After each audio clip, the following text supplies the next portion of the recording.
नमस्कार,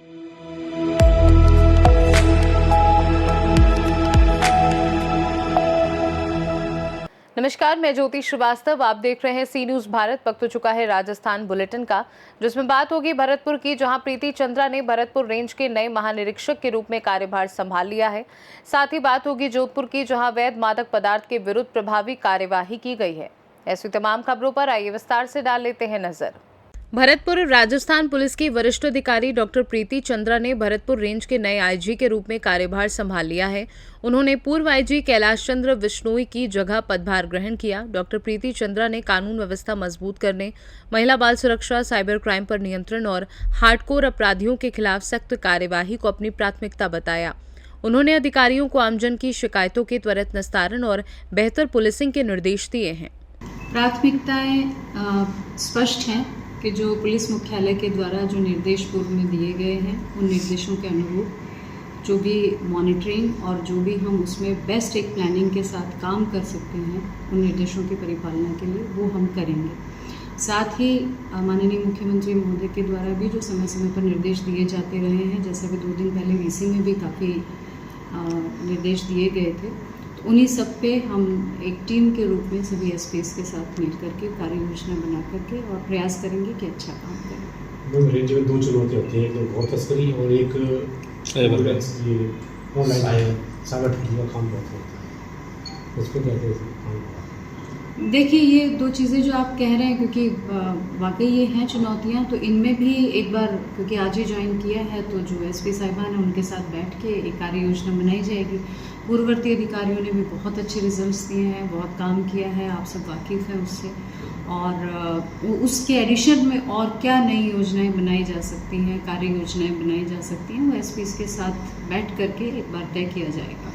लेकिन हाँ, डेफिनेटली ये चैलेंजेस तो हैं ही। साइबर का जो एक यहाँ पे हॉटस्पॉट साइबर क्राइम का बना हुआ है, वो एक चुनौती है हमारे सामने। इंटर स्टेट क्रिमिनल्स की जो आवाजाही है, वो एक चुनौती है हमारे सामने।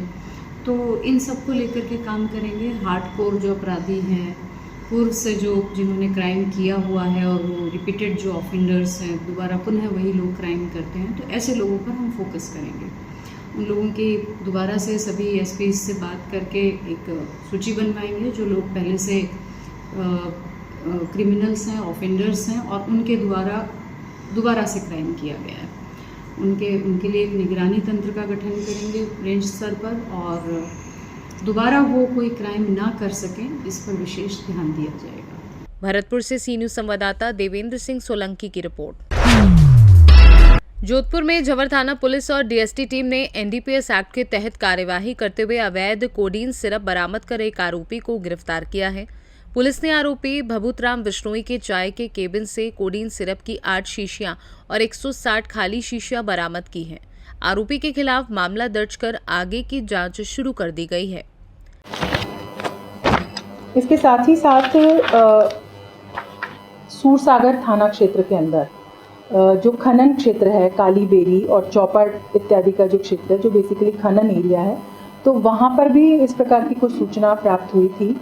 तो वहाँ पे जो भी मेडिकल की दुकानें हैं जो वहाँ पे हैं उस क्षेत्र के अंदर, उन दुकानों में हमने एक टीम गठित करके पुलिस की एडिशनल एसपी, एसीपी और एसएचओ और सभी थानों के पुलिसकर्मी सादे वस्त्रों में लगा करके तैनात करके टीम गठित की गई।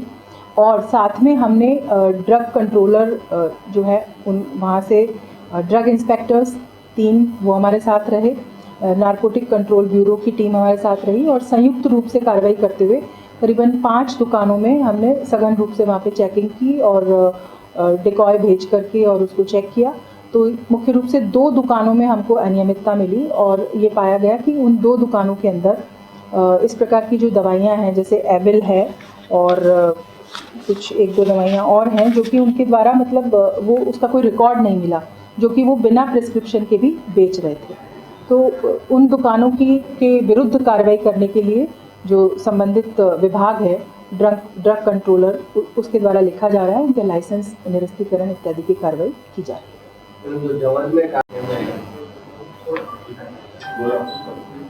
किस तरह की जो है कार्रवाई की गई है? इस प्रकार की एक सूचना मिली थी कि दवाइयाँ जैसे कि खांसी की दवाई हो गई या एलर्जी की दवाई हो गई, इस प्रकार की दवाइयाँ जो कि रेगुलरली इलाज में प्रयुक्त होती हैं, उन दवाइयों का मिसयूज़ किया जा रहा है नशे के रूप में।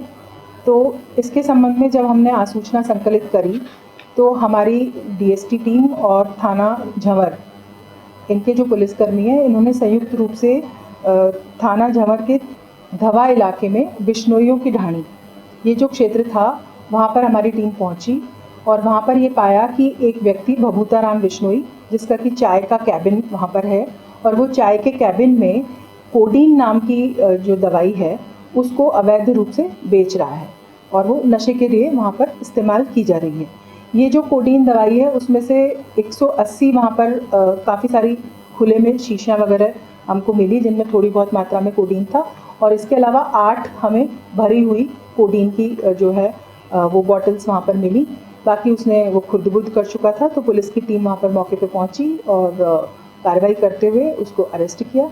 और इसमें अब आगे ये कहाँ से खरीद के लेके आ रहा है ये कोडीन, इतनी भारी मात्रा में जो लेकर आता है और वहाँ पर आगे उसको नशे के लिए उसको सप्लाई करता है या उसको सेल करता है, तो जहाँ से भी लाता है उसके संबंध में अब व्यापक हम तफ्तीश कर रहे हैं और कार्रवाई इसके आगे कर रहे हैं।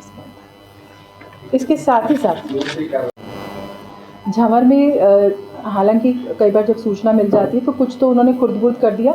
8 बॉटल्स हमें भरी हुई मिली, मतलब जो है हर बॉटल 100 ml की है, तो 800 ml तो भरी हुई बॉटल्स मिली है और बाकी करीबन 160 खाली बॉटल, जिनमें थोड़ी बहुत मात्रा में जैसे यूज़ करके जो थ्रो कर देते हैं, वो वहाँ पे स्प्रेड की हुई मिली है। लगता है कि यहाँ पे जो कार्रवाई की थी उसके बाद लगता है कि ऐसे अभियान चलाने की जरूरत है, क्योंकि ये और भी जगह से हो सकता है। बिल्कुल, ये एक हम कह सकते हैं कि एक अलार्म है हमारे लिए, और इससे ये प्रतीत होता है कि अब जब बहुत लार्ज स्केल पे कार्रवाइयाँ हो रही हैं, पुलिस के द्वारा बहुत कार्रवाइयाँ हुई हैं और इस क्षेत्र में जो ड्रग्स का जो यूज़ किया जा रहा है उसको शिकंजा काफ़ी अब कस लिया गया है। तो जब इन लोगों को जब ड्रग्स अवेलेबल नहीं होती तो ऐसा लग रहा है, क्योंकि ये पहली बार इस तरह का ये सामने आया है, तो इससे ये लग रहा है कि ये लोग जो हैं वो मेडिकल की दुकानों पे जा कर के, और ये जो दवाइयाँ जो बेसिकली वैसे तो अपने को मेडिसिन पर्पस से यूज़ होती हैं, बट इनका ये मिसयूज़ करते हैं और इनको फिर नशे के रूप में प्रयुक्त करते हैं। तो इसमें अब काफ़ी विस्तार से आगे कार्रवाई किया जाना मतलब ठीक रहेगा। मिला है वो कहाँ से आने का है, सच कुछ जरिया है? ये तो नेचुरल है कि कोडीन वगैरह या जो भी ये दवाइयाँ हैं, बेसिकली तो ये तो बड़ी कंपनियाँ जो है वो इनको मैन्युफैक्चर करती हैं और लार्ज स्केल पे ये दवाइयाँ आती हैं। अब बेसिकली बात यही है कि दवाइयाँ बिकेंगी तो सही, लेकिन वो फिर आकर के गलत पर्पस से बिक रही हैं, तो उसके बारे में विस्तृत रूप से छानबीन कर रहे हैं।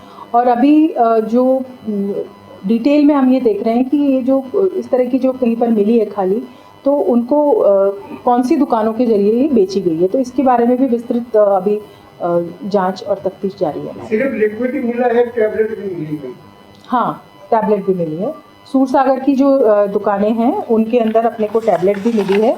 इसमें करीबन 160 टैबलेट और एक तो प्रेगाब्लिन नाम से इसकी तो 210 टैबलेट है, और जुवेलिस्ट करके ये दवाई है, इसकी 160 टैबलेट है, जिनका कि मिसयूज़ हुआ है ऐसा प्रतीत होता है, जो कि उन्होंने वहाँ से विक्रय करी है। तो उनके नियमानुसार जो भी कार्रवाई बनती है वो उनके विरुद्ध संबंधित विभाग के द्वारा की जा रही है। जोधपुर से सी न्यूज़ संवाददाता आनंद शर्मा की रिपोर्ट। श्रीगंगानगर में पंजाब बॉर्डर क्षेत्र में पुलिस और बदमाशों के बीच मुठभेड़ का मामला सामने आया है। पुलिस से बचकर भागने के दौरान 5 बदमाश धिंगतानिया पुल से नीचे गिरकर घायल हो गए। पुलिस ने उनके कब्जे से 3 पिस्टल, करीब 1 दर्जन कारतूस और एक कार बरामद की है। सभी घायलों को इलाज के लिए अस्पताल भेजा गया है। पुलिस के अनुसार आरोपियों पर हत्या, हत्या के प्रयास और डकैती जैसे कई गंभीर मामले दर्ज हैं। श्रीगंगानगर से सी न्यूज़ संवाददाता हेमंत कुमार की रिपोर्ट। बुलेटिन में फिलहाल के लिए इतना ही। बने रहिए सी न्यूज़ भारत के साथ। हर खबर आपके साथ, आपके हाथ।